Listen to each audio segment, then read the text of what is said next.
இந்த 3 லெட்டர் நடிகை இருக்காங்க, நான் சொன்னல ஆல்ரெடி நிறைய கேஸ், அவங்க பேரை சொன்னால் அவங்களும் என் பேரை தெரியாமல் என்னை வந்து அட்டாக் பண்ணுறாங்களாம். இட்லி நடிகை அதையும் சொல்லிட்டேன் நான். 3 பேர் ஹீரோஸ், என்கிட்ட பெரிய ஹீரோஸ், அவங்க ஜென்ரேஷன் ஹீரோஸ், என் குடும்பத்துக்கு எடுக்க வந்த இவாவை அசிங்கமான வார்த்தையில் சொன்னாங்க.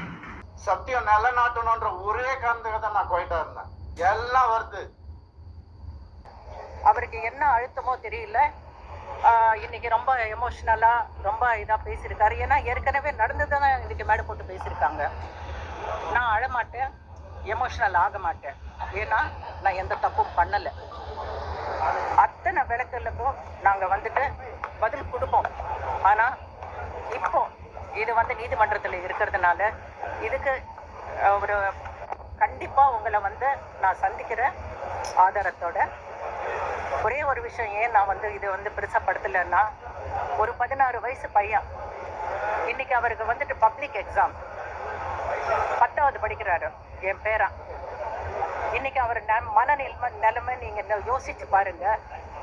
எக்ஸாம் எழுதிட்டு வெளியே வரும்போது எத்தனை மன உளைச்சல்ல வந்துட்டு அந்த பையன் இருக்கான்றது வந்துட்டு நீங்க புரிஞ்சுக்கிங்க. அதே நேரத்தில் அந்த பசங்களை என்ன துரதிருஷ்டமா தெரியல, பார்க்கக்கூடாதெல்லாம் பார்த்துருக்காங்க, கேட்கக்கூடாதெல்லாம் கேட்டிருக்காங்க, ரொம்ப மன உளைச்சல்ல இருக்காங்க. இதுக்கு மேலே மன உளைச்சல் கொடுக்கறதுக்கு நான் வந்து ஒரு பொறுப்பானவள். அந்த என்னோட வந்து கடமை வந்துட்டு அந்த பசங்களுக்கு வந்துட்டு மன உளைச்சல் கொடுக்கக்கூடாதுன்றது தான்.